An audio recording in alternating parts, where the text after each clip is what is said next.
Why is there so much confusion in understanding Revelation? It is especially strange since the word revelation originates from the Greek word apocalypsis, which means the revealing or uncovering or the disclosure of something previously hidden.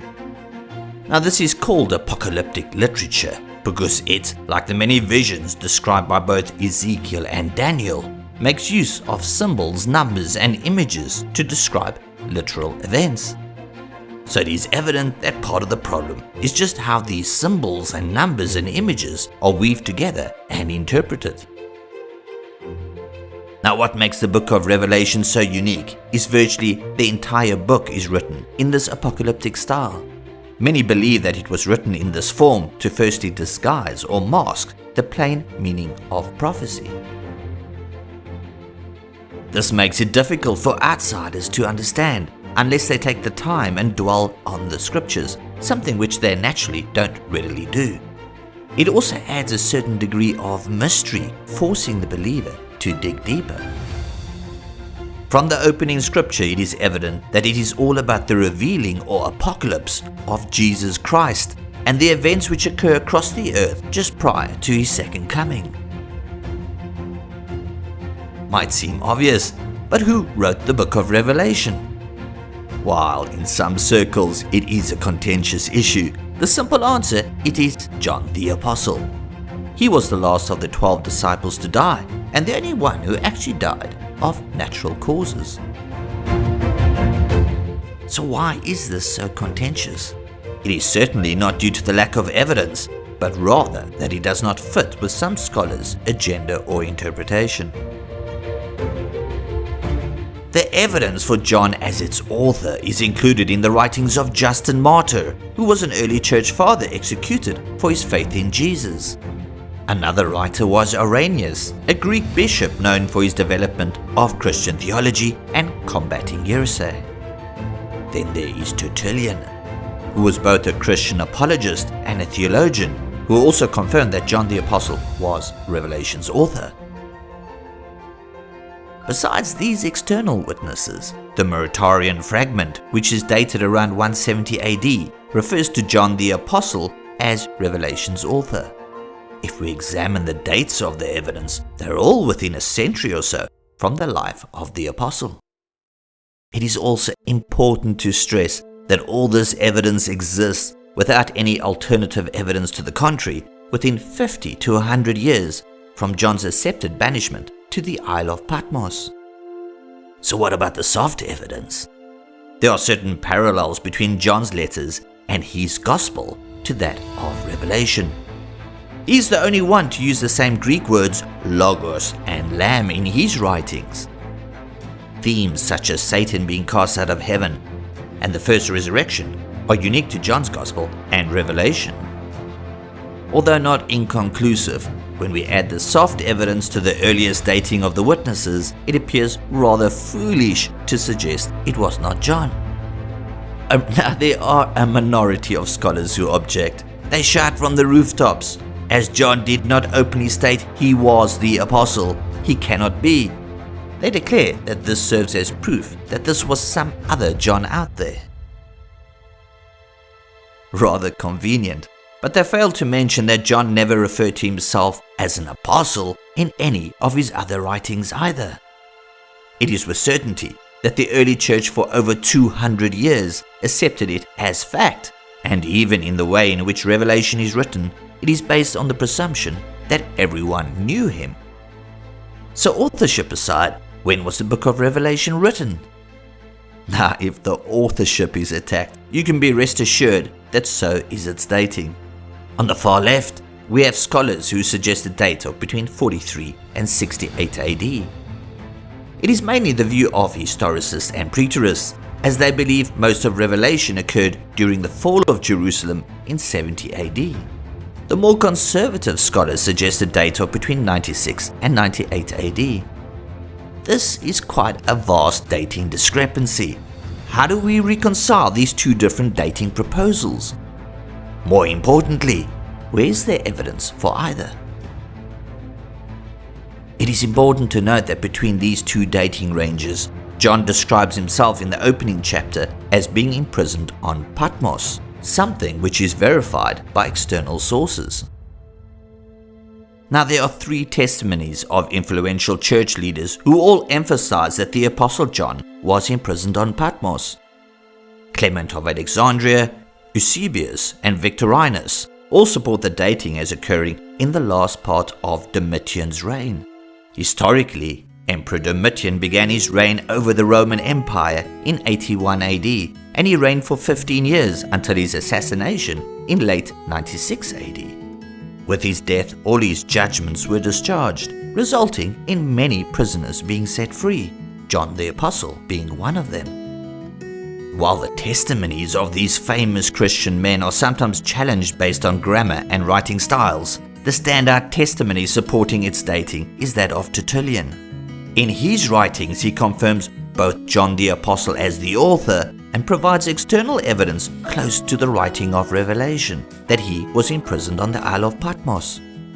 He writes, "But after Domitian had reigned 15 years and Nerva had succeeded to the empire, the Roman Senate, according to the writers that record the history of those days, voted that Domitian's honors should be cancelled, and that those who had been unjustly banished should return to their homes, and have their property restored to them.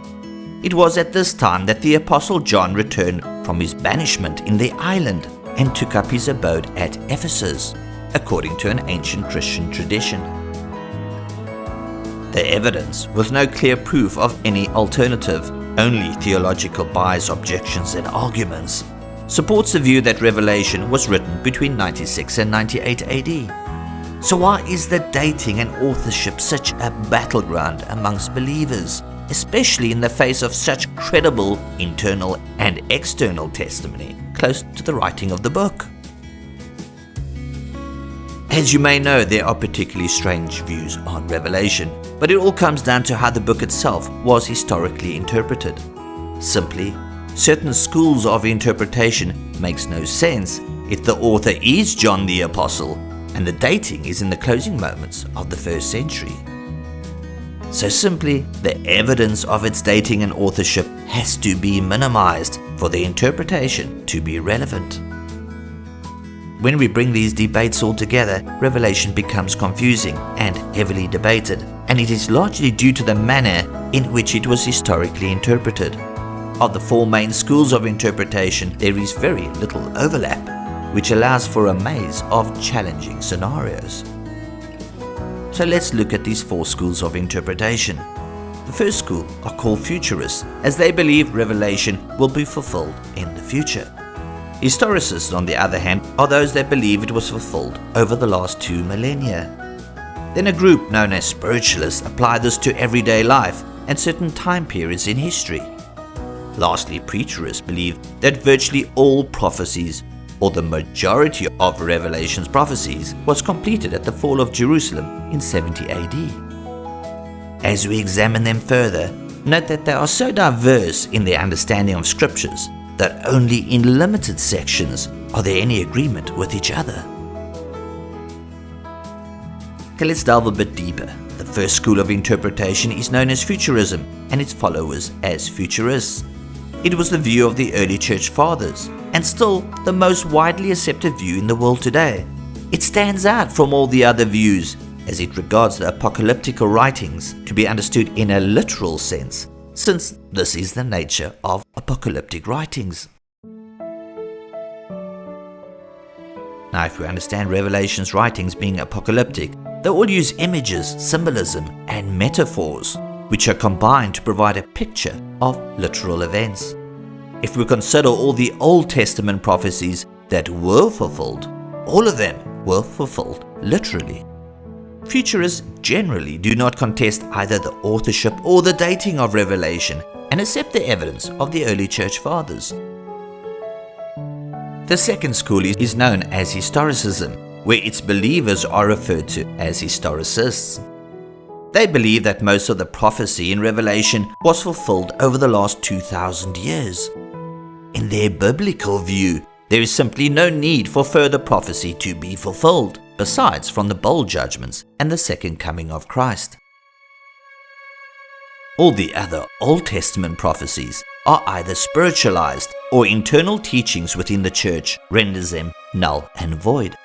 An example is the erroneous doctrine of replacement theology, where it is taught that the church replaced Israel, but more on that later. While popular for many centuries, it has dwindled in recent years. Today, historicists are extremely limited and has mostly the support of Seventh-day Adventists. The third school is known as spiritualism, and its believers are referred to as spiritualists or idealists. It was made popular in the 5th century under the Augustine school, which attempted to spiritualize virtually the entire Bible. In their eyes, Revelation is not literal, but rather a mere story of how good overcomes evil. While it is not common today, aspects of their interpretation are found across all major schools. The difficult aspects about spiritualism is that its interpretation is extremely subjective and up to the imagination of the interpreter, resulting in vastly different and confusing interpretations. It is like a lottery when you investigate the teachings of its adherents. Many cults and false teachers use this methodology to fool their followers because scriptures are then so easily pliable. The last major school of interpretation is known as preterism, where its followers are referred to as preterists. It is widely spread across many academic institutions and found in abundance on the internet. They believe that the Old Testament prophecies are irrelevant, and Revelation speaks of the destruction of the Jews and Jerusalem in 70 AD, along with the demise of the Roman Empire many years later. Within their circle, a minority even believe that the second coming of Jesus occurred with the destruction of Jerusalem back then.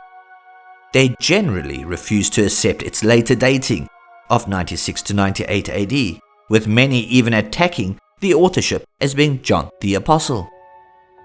So the challenges to authorship and dating is mostly driven by preterists. The motive: if John only wrote the book of Revelation between 96 and 98 AD, how could they claim Jerusalem's destruction in 70 AD fulfilled many of John's vision, as then it is clearly not prophecy? The conundrum is that they are forced to reject and even attack the natural evidence in church history without providing alternative evidence, only conjecture. Of the 4 views of interpretation over the centuries, only 2 stand out today, as both spiritualists and historicists, although having made some contribution to understanding Revelation, have dwindled to having fringe support. Having addressed the dating and authorship questions, let us take a look at the political landscape during the time when Revelation was written.